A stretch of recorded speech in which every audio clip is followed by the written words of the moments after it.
Well, I'm going to have to read my speech because I've really been running around like a something, getting ready. So, just to give a bit of background, really, and to introduce Nick, who's going to talk briefly next.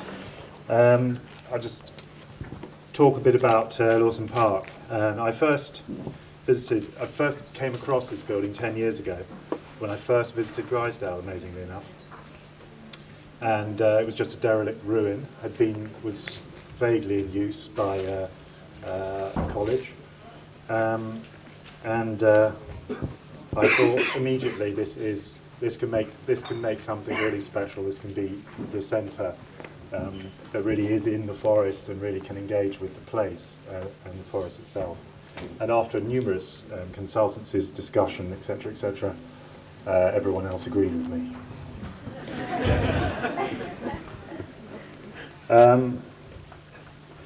So the route to making this happen was not in any way simple as it might have first appeared. The first house, this house here, I lived in initially in order really to secure the building and to start thinking about how we might use it.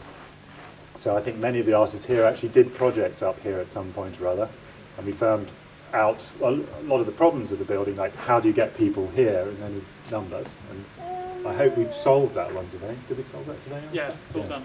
Sorted. The gardens was something that were first conceived really as just a private garden. We started developing this front area here, and then as people started to use the building, started to think about how it might work as a resource, as part of the kind of network of resources that Grizedale was building at that time, and that we continue to build. But I think it's really what Grizedale thinks of itself as, a network of resources which draw from a very wide range of disciplines and skills and aesthetics and cultures. I'll probably just run over everything I've written down. I'll do this bit. People are often surprised, confused, and even sometimes outraged that an arts centre should set itself up in the middle of nowhere. And I think probably the norm for a residency base like this is that it's a retreat.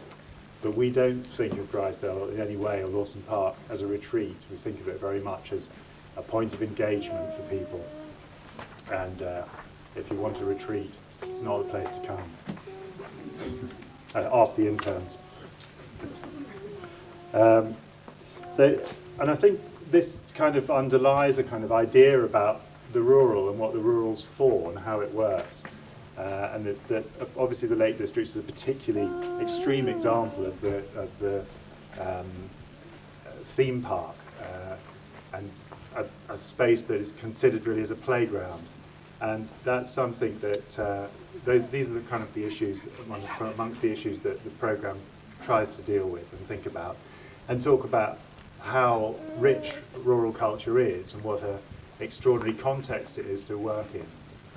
I think that's kind of the key thing that we're trying to talk about. And although we appear very remote, we do actually estimate numbers, and that's not a gallery estimate, of 25,000 people actually pass through this site every year. So it's actually far less remote than you imagine. And more importantly, perhaps, from our point of view, is the ambition of the organisation and the site is to be very connected. So you're all being webcast as you stand and as I speak. The building is full of cameras, and the website is the primary visitor site. That's where we want people to go. And what we want people to do is look at the site, become interested in aspects of it, and then participate in the place itself in some way. And there are very many ways that can happen. So Lawson Park was envisaged as a national resource, a place for the development of ideas and engagement with the complexity of wider culture. I hope you'll be inspired by it and the place, and see ways in which you can use it. We want people to work with us, and the force of culture that is the Lawson Park network. That's all. So